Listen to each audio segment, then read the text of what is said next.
सरस्वतीं व्यासं ततो जयमुदीरयेत्। श्री लाडली लाल की जय, भक्तवत्सल भगवान की जय, परम पूज्य बाबूजी बाबा की जय, देवर्षि नारद जी महाराज की जय। जय जय श्री राधे, जय जय श्री राधे, जय जय श्री राधे।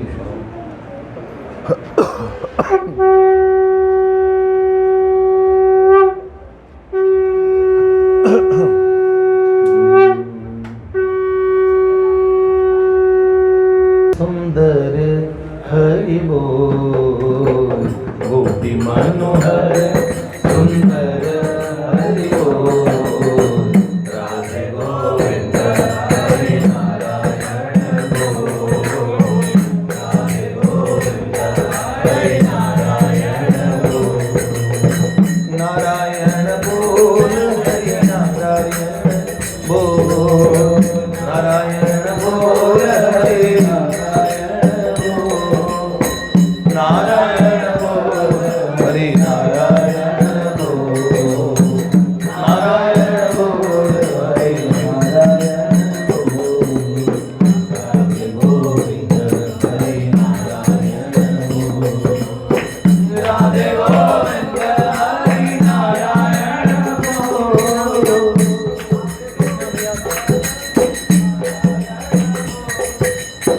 सुंदर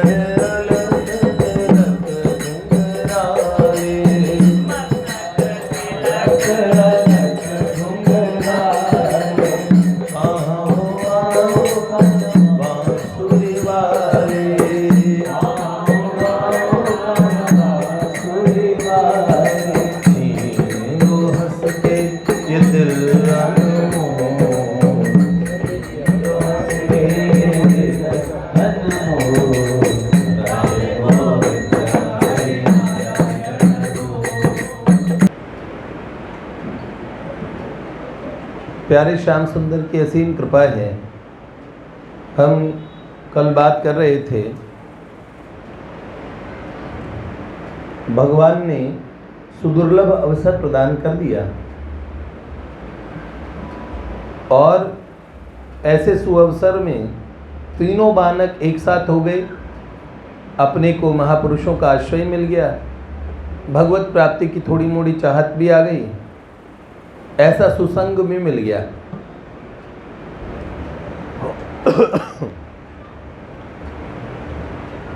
भवापवर्गो भ्रमतो यदा भवेत् जनस्य तरयच्युत सत्समागमः। जैसे भव अपवर्ग में भ्रमित हुए जीव को जब भगवान उससे निकालना चाहते हैं तो उसे सत्संग मिल जाता है। एक महात्मा बड़ी मस्ती से गाते थे कि जिसे जीवन में मिला सत्संग है, उसे हर घड़ी आनंद ही आनंद है। तो बहुत आनंदित हो जाता है जीव। सत्संग है, असल में भगवान का संदेश होता है, उसमें भगवान की वार्ता होती है, हैं? बाबा तुलसी कहते हैं, बिनु सत्संग न हरि कथा, तेहि बिन मोहन भाग, मोह गए बिन राम पद, हो ही न दृढ़ अनुराग। बिना मोह गए दृढ़ अनुराग होगा नहीं। मोह कैसे जाएगा? भगवान की बात सुनने से मोह जाएगा। मोह वस्तुतः उल्टा ज्ञान होता है, उसे मोह कहते हैं, जानते हो? नष्टो मोह। अर्जुन को भी उल्टा ज्ञान हो गया था, श्री गरुड़ जी महाराज को भी हो गया था।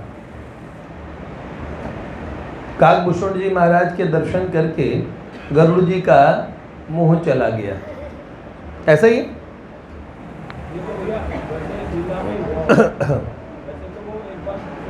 इस लीला में कोई आएगा, उसे जो होगा सच में से लगेगा, और वो सदा ज्ञान स्वरूप है। पर भगवान की योग माया ऐसी ही है। ये स्वमन मोहिनी माया तो होती है, वैष्णव जन मोहिनी भी होती है। तो एक बार अर्जुन को सच में विषाद जैसा हो गया था। अब अर्जुन नाटक नहीं कर रहे थे, वो तो मुक्त थे, अब माया लगनी नहीं चाहिए। लेकिन माया जब चाहे तब लग सकती है। ये खेल है ना, यहाँ आते ही एकमात्र सुखदेव बाबा हमारे ऐसे रहे जिन्होंने वो गर्भ में ही 16 साल तक रहे। क्यों? उन्होंने वचन ले लिया, उन्हें सत्संग पहले जन्म से पहले सुन लिया। अमरनाथ जाते हैं ना, बाबा महादेव माँ पार्वती को कथा सुनाने ले जाते हैं, तो एक जगह शेषनाग को उतार दिया, एक जगह चंद्रमा को छोड़ दिया। आभूषण के रूप में चंद्रमा रहते हैं, चंद्रमंडल के अधिष्ठाता देवता के रूप में रहते हैं, और एक चंद्रिका नाम का आभूषण बाबा के मस्तक पे रहता है, जिसमें सदा चंद्र प्रकाश निकलता है। वो स्वयं चंद्रमा ने ही वो रूप धारण किया है। देवता कोई भी स्वरूप, कितने भी स्वरूप एक समय में धारण कर सकते हैं, ये इसका निदान है। वरना लोग कहेंगे बताओ चंदा वहाँ की महादेव के सर पे। अरे मैंने कहा तुम्हारी जय जयकार। और चंदा कौन सा चंदा? दूज की तिथि के दिन चंद्रमा शरण आए थे, इसलिए कौन सा चंदा? दूज का, गोल वाला नहीं। गोल वाला जस्ता नहीं ना बाबा के उतना, दूज वाला चंदा अच्छा लगता है। हाँ, ये आधिदैविक जगत की वार्ताएं हैं। महादेव कथा सुनने गए आप, कभी शेषनाग नाम की जगह है, अनंतनाग नाम की जगह, कहाँ गए हैं आप लोग कभी? कश्मीर, तो वहाँ अनंतनाग है। अनंतनाग में कभी कभार एक जने ने वीडियो भी दिखाई थी एक दिन, तो वहाँ झील में कौन सी तिथि है उस दिन शेषनाग का आना होता है। तो इंडियन आर्मी के एक आदमी वो बना थे वीडियो, तो पूरे पहाड़ इतने भीषण प्रकाश से प्रकाशित हो गए। एक और पर्वत है, मणि पर्वत देखा है, वो मणि महेश बोलते हैं, उसके वीडियोस आते हैं ना, कैसे पर्वत के ऊपर से प्रकाश कैसे आधी रात में महातेजो में प्रकाश प्रकट होता है, वो मणि में महेश। बहुत विचित्र चीजें हैं। तो अनंतनाग एक दिन आते हैं शेषनाग भगवान अमरनाथ जी के दर्शन के लिए, तो वो जल की हलचल उस झील में जो होती है, ऐसा लगता है कोई बहुत विशालकाय कोई ऐसी चीज़ है जिसने पूरे झील के जल को उद्वेलित कर दिया, और अचानक उस जल राशि से खूब भीषण प्रकाश भी होता है। अलग अलग तिथियों में अलग अलग लोगों को अलग अलग अनुभूतियाँ होती है, कई समूह में भी होती है। तो एक जगह अनंत भगवान को छोड़ा, एक जगह नंदी जी को छोड़ा था। सबको छोड़ने के बाद महादेव ने ताली बजाई ताकि यहाँ कोई भी चराचर जीव रुके ना। तो एक कल्प में आते हैं, एक तो देखिए कबूतर, दो कबूतर कबूतरी ने सुना, वो एक जोड़ा है जो अभी भी दर्शन देता है। उतनी सर्दी में वहाँ कोई पंछी नहीं रहता, बहुत ठंड है वहाँ, ऑक्सीजन की कमी भी है, लेकिन आता है ना दो, उनकी तस्वीरें अक्सर आती है फोटो खींची हुई। तो बाबा महादेव के ऊपर बैठे होते हैं वो दो जोड़ा, ऐसे कहते हैं अनंत काल से वो अमर है, दो कबूतरों का जोड़ा। और एक सुना था, एक कल्प में जो कथा आती है, वो एक शुकी तो उड़ गई, उसका अंडा रह गया, उसमें से बाबा महादेव केवल बोल नहीं रहे थे, अंतर प्रज्ञा से शक्तिपात कर रहे थे। तो जो उनका कहना था, जो उनकी कथा थी, वस्तुतः वो पूरा पूरा सत्य का रियलाइजेशन था। कई शब्दों में बड़ा सामर्थ्य होता है। जैसे एक कथा कही जाती है, वो कथा वाचकों के द्वारा जन साधारण के लिए कही जाती है, जिससे भगवान के प्रति आसक्ति हो। क्या होगा? कथावाचक कथा कर रहे हैं, इससे क्या होगा? अभी आपके बच्चों को राम कृष्ण क्या है पता है, गंगा जी क्या है थोड़ा बहुत पता है कि हम हिंदू हैं। एक बार सारे कथावाचकों को हटा लो, हिंदू धर्म का स्वरूप देखना कहीं बच जाए तो। हर चीज़ की एक क्लास होती है। आपकी गली में कोई पंडित जी कथा सुनाने आए, उनका भी एक रोल है धर्म की ये पाठशाला में, उनका भी एक रोल है।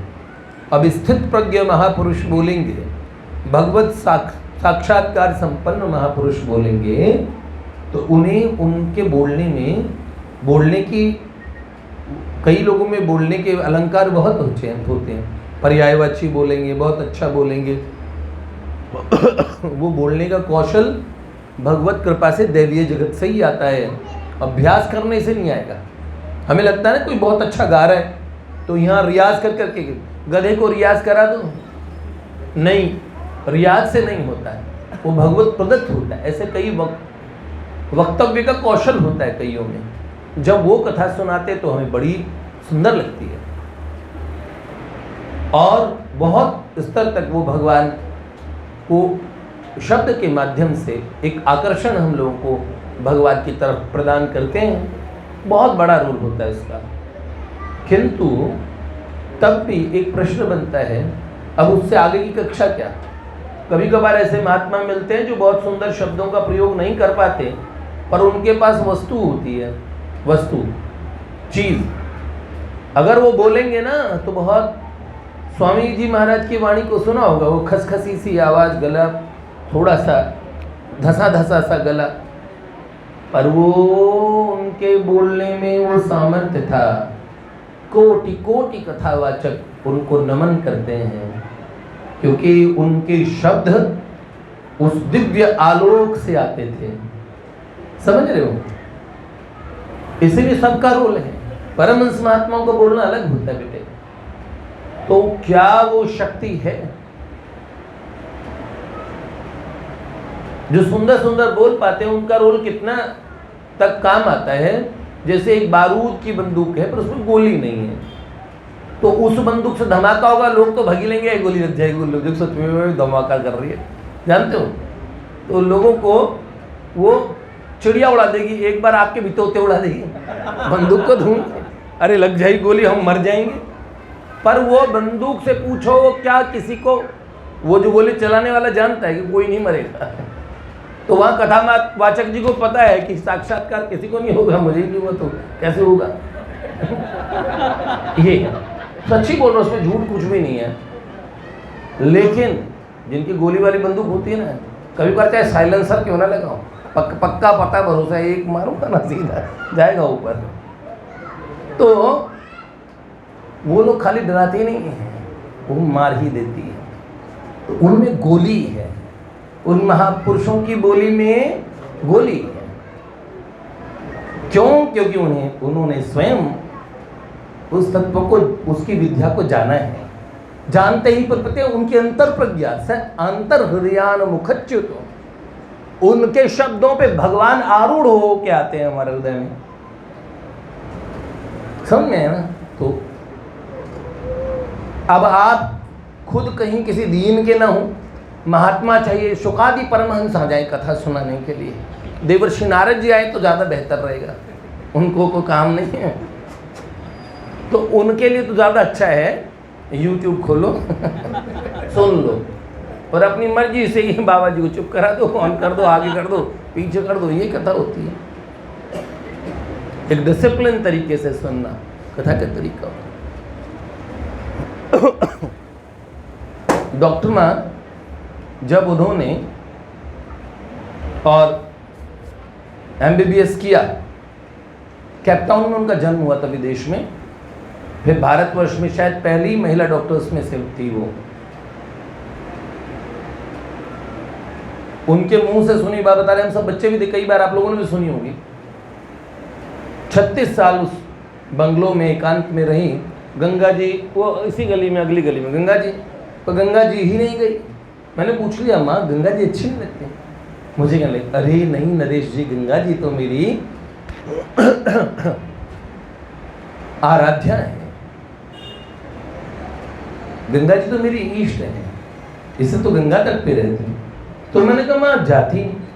उन्होंने कहा, नरेश जी एक समय ऐसा आता है जब हम पहले प्रारंभ में हम जाते हैं, उसके बाद में आप जिनके जो आपके इष्ट हैं वो आपको नहीं छोड़ते, फिर एक गली जितने दूर भी नहीं जाना पड़ता, अगला कदम भी उधर रखना नहीं पड़ेगा। कई महात्मा होते हैं ना, नहीं जा रहे हम बिहारी जी, वृंदावन नहीं, बिहारी जी के दर्शन नहीं करेंगे। आप जिन बिहारी जी से खुश हो रहे हैं दर्शन करके, वो बिहारी जी दौड़ दौड़ के उन महात्माओं के पास आते हैं। मायरी मेरो शाम लगियो ये संग डोले, जित जाऊं तित आड़ो ही आवे, बिना बुलाए बोले। कुंभन दास प्रभु गोवर्धन धर,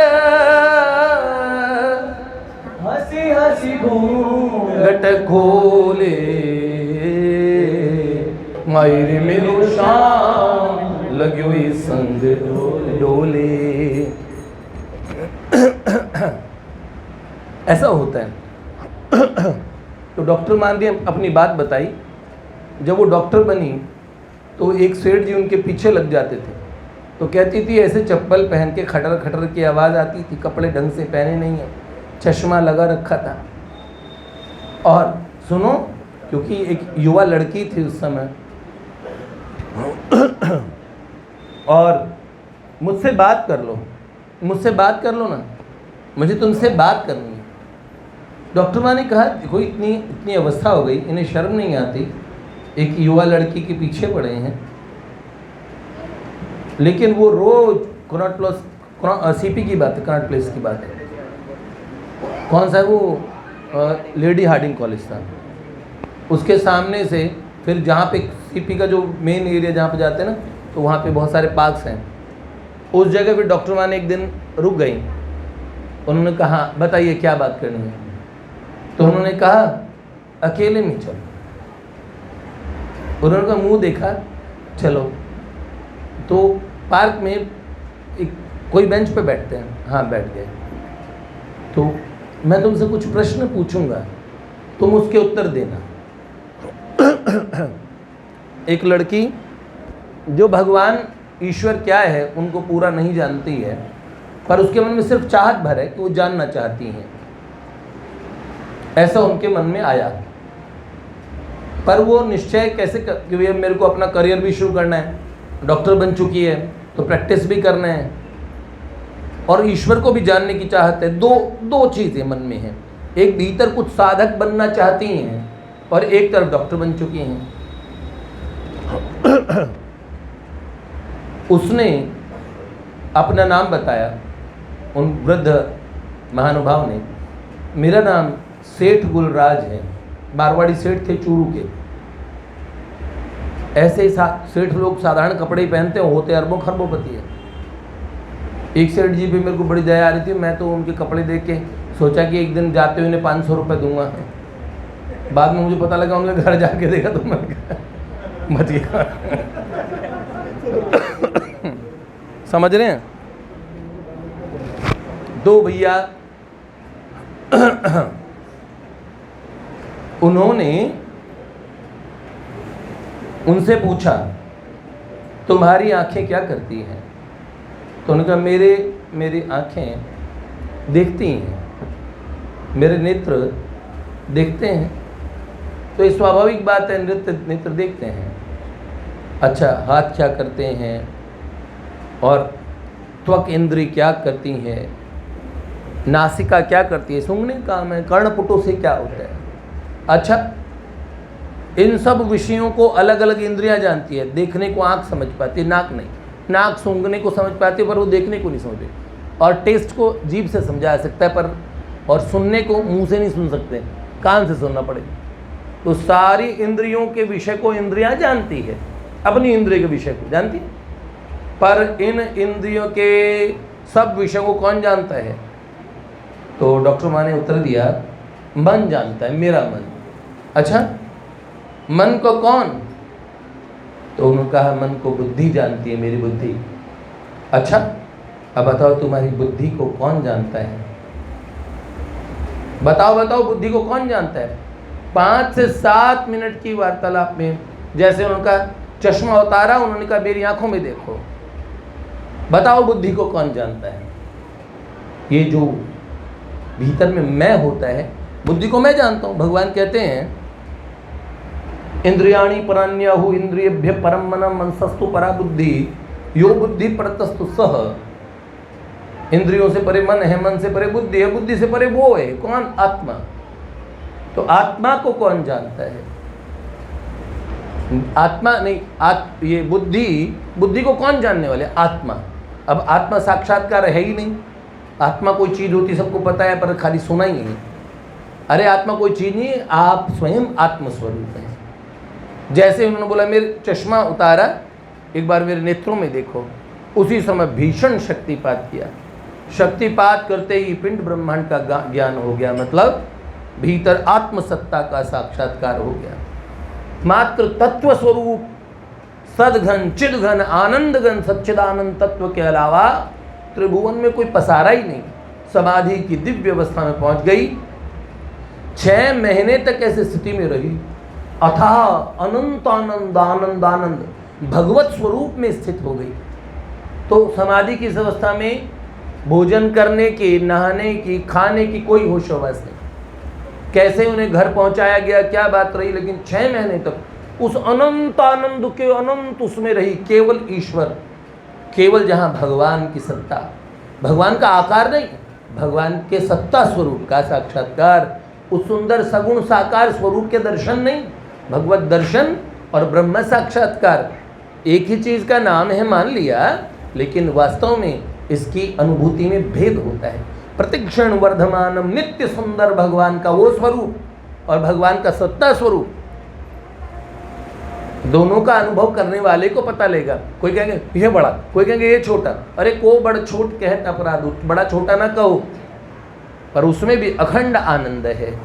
ठीक है, अनंत आनंद है। ठीक है, ये मैंने क्यों बात सुनाई?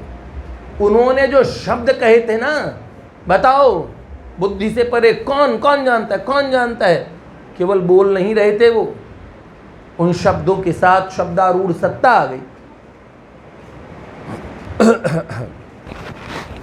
ऐसे ही महादेव जब भागवत बोलने लगे तो वो भागवत ऐसी भागवत नहीं थी जिसका टीवी में प्रसारण कर लें और संस्कार चैनल के सारे लोग सुन लें और सब परमहंस अवस्था में डोलें। कितने सिद्ध हो गए थे? 80 लोग सिद्ध हुए थे ना, जब भगवान रामानुजाचार्य जी ने गोपुरम से चढ़ के बोला ओम नमो नारायण, अष्टाक्षर मंत्र को जब बोला, प्रपत्ति मंत्र को, तो क्या हुआ? जिन्होंने सुना वहीं खड़े खड़े उन्हें भगवान की प्राप्ति हो गई। इतने मंत्र लोग देते हैं, तो हमें गुरुजी वो चाहिए जो मंत्र देते ही भगवान मिला दे। और चेले तुम कैसे हो?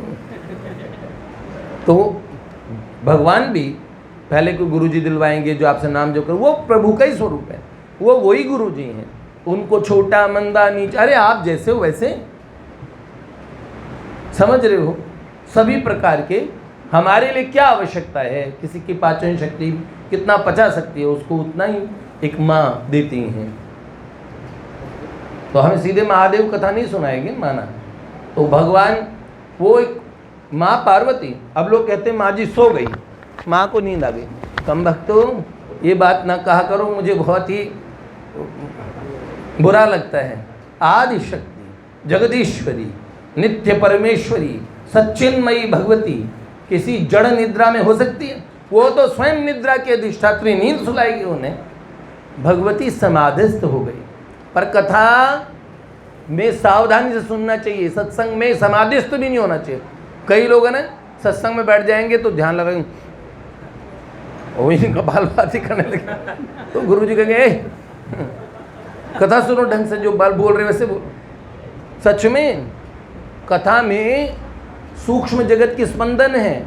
सत्संग सुनने कोई विभूति आपके पास हो सकता है बैठी हो, आपको पता नहीं। बाबूजी जब कथा बोला करते थे, बाबा कहते थे पोदार महाराज आप 5-7 मिनट देरी करते हैं, आप न किया कीजिए, सही समय पे जाया कीजिए।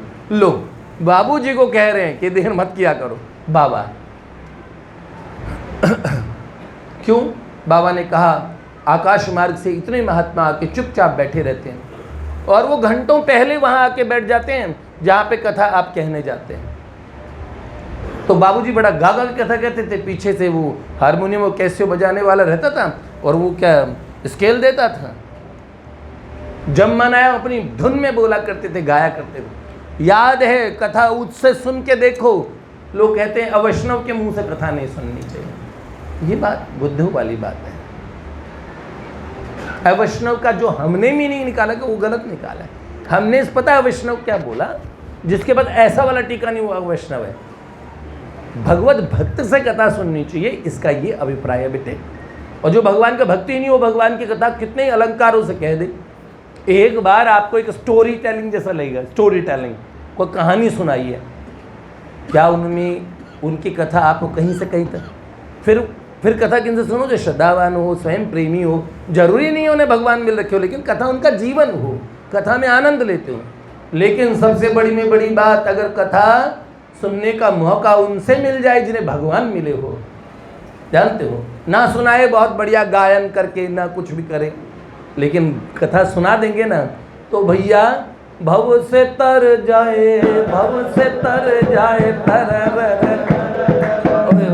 ये चंद्र सखी जी का भजन है। चंद्र सखी भज बाल कृष्ण छवि, चंद्र सखी भज बाल कृष्ण छवि। भव से तर गए तर तर तर तर, भव से तर गए तर ओह, ऐसे हो जाए, ऐसे कब अंतःकरण की तार भगवान से जुड़ जाएगी। तो इसीलिए कथा का सुनने का वास्तविक सौभाग्य ये होता है। कोई ऐसे बैठे, कई बहुत अच्छे महात्मा, पूज्य पाठ प्रातः स्मरणीय अखंडानंद सरस्वती जी महाराज बोला करते थे, धर्म सम्राट करपात्री जी महाराज, श्री भगवान उवाच पे पुरुषोत्तम योग नाम के 15वें अध्याय पे बोलना था। श्री भगवान उवाच पे 15 दिन तक बोलते रहे, लोग सुनते रहे, रस ले लेके, चटकारे ले लेके। अखंडानंद सरस्वती जी महाराज बोला करते थे, बाबूजी बोला करते थे, चक्रदादा तो बोले नहीं, लिखा करते थे। वो जो लिखा है, डोगरे जी महाराज आंख नेत्र कभी खोल के नहीं बोले, नेत्र बंद करके झरझर अश्रुपात होता रहता, तो वो बोला करते थे। साधकों में साधुता, पढ़िएगा कभी पूज्य पाठ पंडित जी बाबा की, पढ़िए महात्माओं को। आज भी कुछ अच्छे महात्मा बोल रहे हैं, अपने मुंह से नहीं बोलेंगे, क्योंकि हीरा मुख से ना कहे कि लाख हमारो मोल, आप पता ही नहीं कर पाएंगे। तो भगवान महादेव बोले, भगवती सच्चिदानंदमयी भगवती चिन्मयी भगवती, और क्या समाधि में बैठ गए। मैं कह रहा था, अगर महात्मा बोलते हैं ना, तो उनके बोलने की चेतना, उनके साथ में उनके भीतर का अंतर जगत का वो तत्व उनके बोलने के साथ शब्दारूढ़ होके आता है। अगर हम सावधान होकर सुने, उस समय समाधि भी न करें, ध्यानस्थ भी न हो जाएं, ज़्यादा गफलत भी न करें, दूसरे की टी शर्ट की स्टाइल न देखें, बहन जी आपका कपड़ा कहाँ से लेके आई, ये साड़ी कहाँ से लेके, ऐसी सब बातें भी ना करें।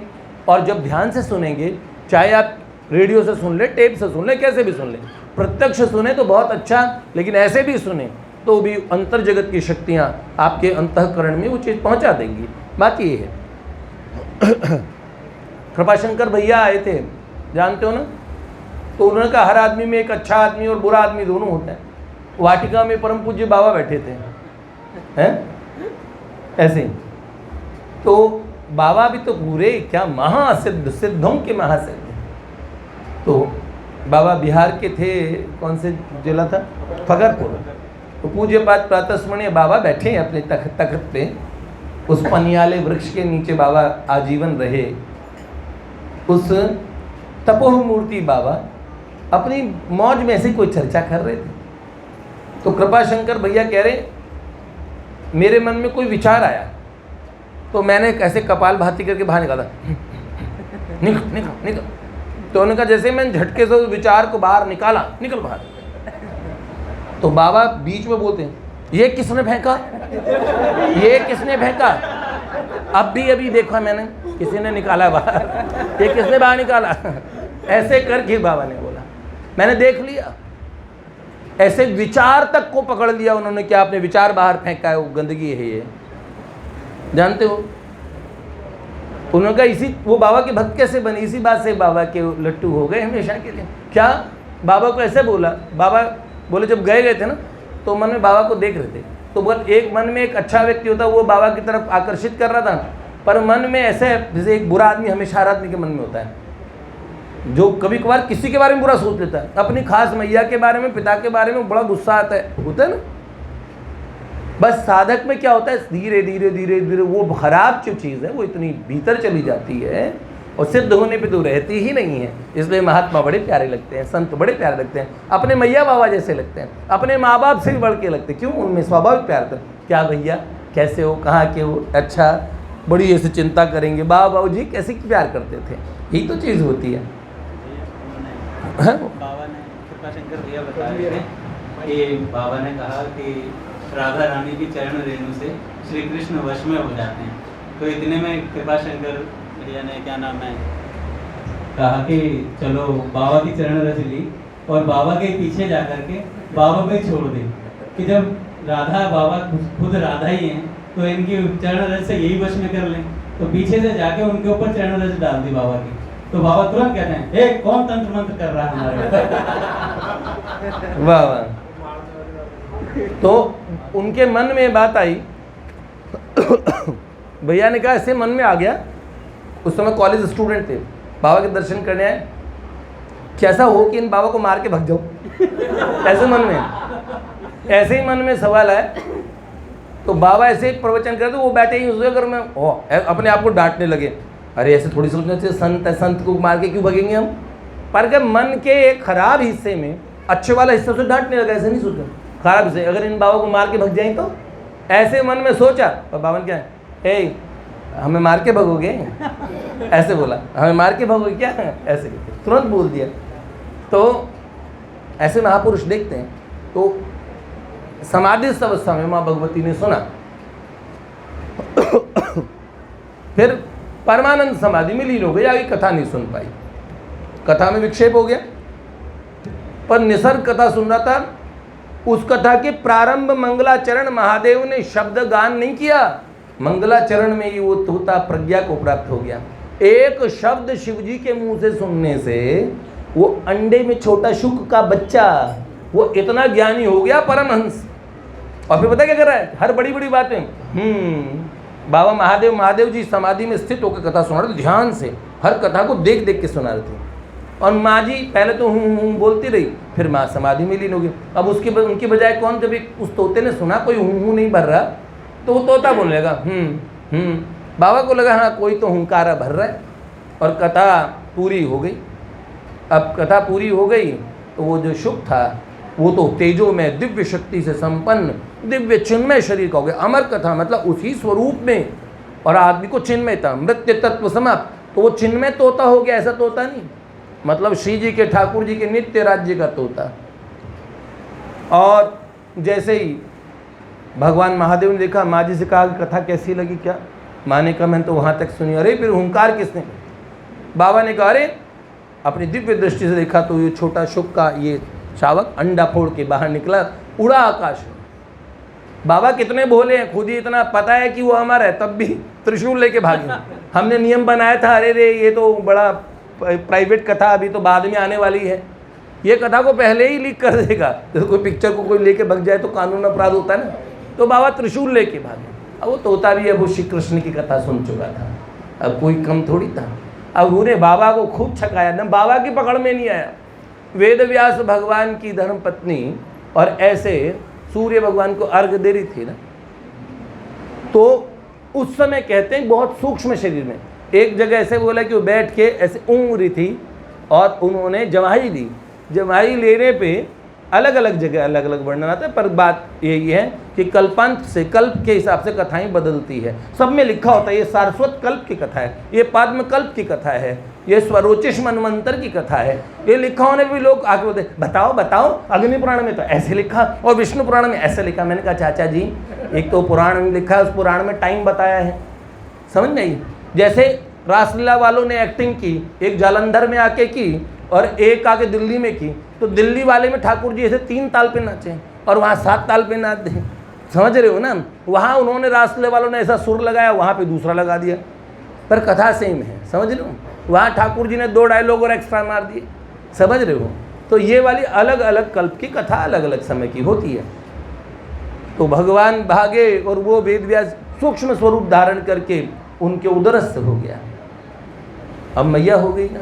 वेद व्यास जी के पास भगवान शिव जी गए और महादेव को देख के भगवान वेद व्यास ने शास्त्र, आज मेरा आश्रम पवित्र हो गया। भगवान कैसे पधारे, हे वेदों के नाथ, हे प्रभु, आए महादेव, कैसे पधारे? आपके आश्रम में हमारा चोर घुसा है।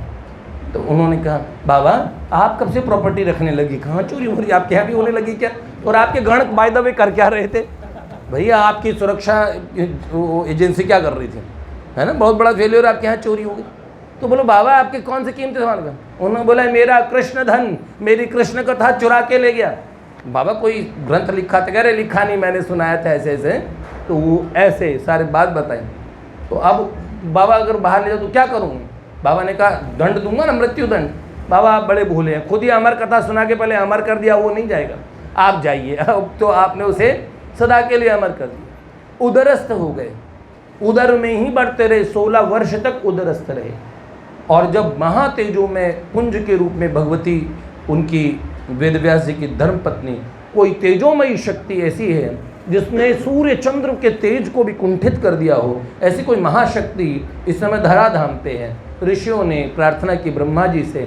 ब्रह्मा जी ने कहा आप भगवत स्वरूप, आप जो भी महापुरुष हैं, आप बाहर आ जाइए और भगवत भजन कीजिए, जगत का कल्याण कीजिए। भीतर से भगवान शुक्राचार्य बोले बाहर आएंगे तो माया लगती है, गर्भ में भगवान छूट देते हैं उस बालक को, कुछ समय के लिए माया मुक्त करते हैं हर बालक को, तब जीव गर्भ स्तुति करता है। उस समय भगवान कुछ समय के लिए उसे अनंत जन्मों की याद दिलाते हैं, जब गर्भ स्तुति होती है। तो उन्होंने बोला मैं गर्भ में सुरक्षित हूँ, बाहर आऊँगा तो माया लग जाएगी। आप समझ रहे हैं हनुमान जी, आपकी बात पे मैंने उत्तर दिया, आपने यही पूछा था। तो एकमात्र तो उनका वादा कीजिए कि माया ना लगे तो मैं आ जाऊँगा।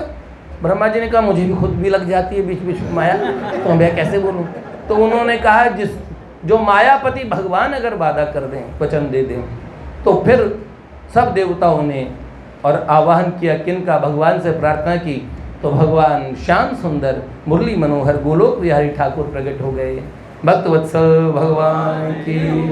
भगवान श्याम सुंदर ने कहा प्यारे शुक बाहर आ जाओ। तो उन्होंने बोला प्रभु आपकी माया बहुत तंग करेगी। भगवान ने कहा मैं कह रहा हूँ ना, बिल्कुल तंग नहीं करेगी, तुम मुक्त रहोगे, तुम पे कभी माया लगेगी ही नहीं। तो एकमात्र सुखदेव जी पे नहीं लगी बाबा, नहीं तो यहाँ आके एक बार माया तो लगेगी ही। ठीक है, लाडली लाल की जय।